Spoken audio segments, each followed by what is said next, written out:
নমস্কার বন্ধুরা, 5ই অগস্ট আমেরিকার সিআইএ এবং পাকিস্তানি আইএসআই এর প্ররোচনায় ছাত্র, বিএনপি, জামাত এবং এনজিওদের নেতৃত্বে যে এক আন্দোলন সফল হয়, তার ফলস্বরূপ আমরা দেখতে পাই শেখ হাসিনা ভারতে আসে এবং ভারতে এসে আশ্রয় নিয়ে থাকে।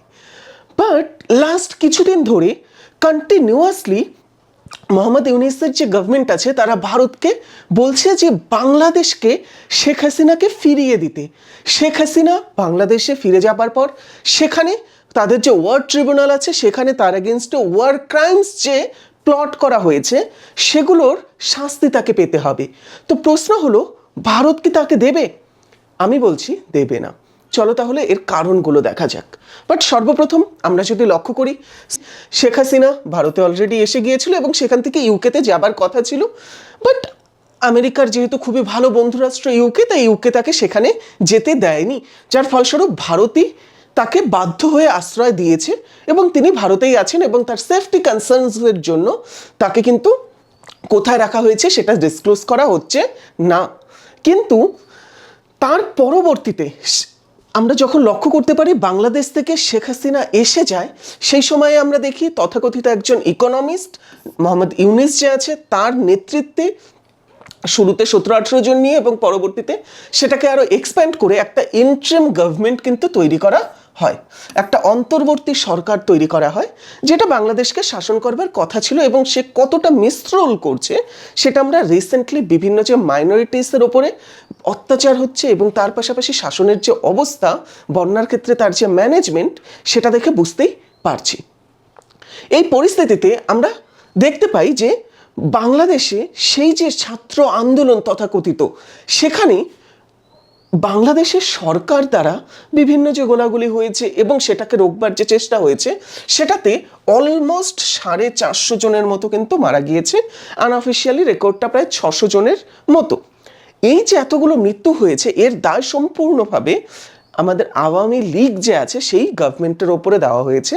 এবং এই যে আওয়ামী লীগ গভর্নমেন্টের যে নেত্রী শেখ হাসিনা, তাকে এর জন্য সম্পূর্ণভাবে কিন্তু ট্রায়াল দিতে বলা হচ্ছে। এবং সেটা আমরা কিন্তু যদি লক্ষ্য করি, সাউথ চায়না মর্নিং পোস্টও পেশ করা হয়েছে। তুমি যদি সাউথ চায়না মর্নিং পোস্ট সম্পর্কে জেনে থাকো, তুমি জানবে এটা চায়নার কোনো পোস্ট নয় বা চায়নার কোনো এটা নিউজ এজেন্সি নয়, এটা হচ্ছে সম্পূর্ণভাবে একটা ইন্ডিপেন্ডেন্ট এজেন্সি, যেটা কি বলতে পারো অনেকটা চায়নাকে ক্রিটিসাইজ করে এবং কিছুটা ভারতের সপক্ষেও এর থেকে থাকে। বাট তারা যেহেতু এটা বলেছে, undoubtedly there is something. But এই যে বিষয়টা যে শেখ হাসিনাকে ভারত থেকে বাংলাদেশে নিয়ে যাবে, এই যে বিষয় যার মাধ্যমে আমরা বিভিন্ন আরোপি যে আছে তাদেরকে প্রত্যাবর্তন করবার এক যে চুক্তি হয়ে থাকে, যেটাকে আমরা এক্সট্রাডিশন ট্রিটি বলে থাকি, সেটা নিরিখে বাংলাদেশ বলছে তোমাদের সাথে আমাদের এক্সট্রাডিশন ট্রিটি আছে। ভারত এবং বাংলাদেশের যেহেতু এক্সট্রাডিশন একটা ট্রিটি আছে, তাই শেখ হাসিনাকে ভারতের বাংলাদেশকে সঁপে দেওয়া প্রয়োজন। বাট এই ক্ষেত্রে কয়েকটা ক্যাচ আছে। সেটা কি? প্রথম যেটা আমরা লক্ষ্য করব, এই যে এক্সট্রাডিশনের জন্য বলা হচ্ছে ভারতকে যে না, শেখ হাসিনাকে এক্সট্রাডিশন করতে হবে, তার এক্সট্রাডাইট হবার প্রয়োজন, এই বিষয়টাতে যথেষ্ট বেশি পরিমাণে কিন্তু ভারত সরকার একটা অন্য সমস্যা লক্ষ্য করতে পারছে। সেই সমস্যাটা কি? আমরা যদি লক্ষ্য করে থাকি, এই যে এক্সট্রাডিশন যেটা ভারত করার কথা ভাবছে বা শেখ হাসিনাকে যদি করে থাকে, সেখানে কিন্তু তাকে মৃত্যুদণ্ড দেওয়া হতে পারে। আমরা যদি লক্ষ্য করে থাকি, এর আগেও কিন্তু অলরেডি ওয়ার ট্রিব্যুনালের তরফ থেকে মৃত্যুদণ্ড পর্যন্ত দেওয়া হয়েছে এবং ভারত অবশ্যই এই ভয়টা কিন্তু পাবে। এবং তোমরা সকলেই জানো, বাংলাদেশের জামাতে ইসলামী বলো, বিএনপি বলো বা আওয়ামী লীগ, এর মধ্যে সবচেয়ে ভালো যেই পার্টি ভারতের সাথে সম্পর্ক বজায় রেখেছে সেটা হচ্ছে আওয়ামী লীগ। তাই ভারত কখনোই চাইবে না তার এত ভালো এক বন্ধুকে বাংলাদেশের হাতে সঁপে দিতে এবং তার মৃত্যু সেখানে যাতে ঘটে যায়, এই বিষয়টা নিশ্চিত করতে ভারত কখনো চাইবে না। বাট প্রশ্ন হলো, তাহলে এক্সট্রাডিশন ট্রিটি তো ভারতের সাথে অলরেডি আছে। আমরা জানি অলরেডি 2010 থেকে এই এক্সট্রাডিশন ট্রিটি কাজ করছে। কিন্তু এই এক্সট্রাডিশন ট্রিটি যে আছে, এটা আছে কি না সেটা যখন মিনিস্ট্রি অফ এক্সটার্নাল অ্যাফেয়ার্সকে জিজ্ঞেস করা হয়, তারা এই যে কোশ্চেন আছে, এই কোশ্চেনের ভারতের মিনিস্ট্রি অফ এক্সটার্নাল অ্যাফেয়ার্স বা ভারতের যে বিদেশ মন্ত্রণালয় আছে তারা বলেছে যে সার্ক যে দেশগুলো আছে তাদের মধ্যে ভারতের অলরেডি এক্সট্রাডিশন ট্রিটি নেপালের সাথে, ভুটানের সাথে এবং বাংলাদেশের সাথে আছে, কেননা তারা ভারতের যথেষ্ট বন্ধু রাষ্ট্র। প্রশ্ন হলো তাহলে তো এক্সট্রাডিশন ট্রিটি থেকেই গেল, তাহলে অসুবিধে কি? শেখ হাসিনাকে তাহলে তো বাংলাদেশের সরকার অবশ্যই ভারত থেকে নিয়ে যেতে পারবে, বাট অ্যাকচুয়ালি পারবে না। তার কারণ কি? ডিপ্লোম্যাটের যদি আমরা আর্টিকেল দেখি, ডিপ্লোম্যাটের এই আর্টিকেলে আমরা দেখতে পাবো এই এক্সট্রাডিশন ট্রিটিতে দুটো আর্টিকেল আছে। প্রথম আর্টিকেল 6 এবং দ্বিতীয় আর্টিকেল 8।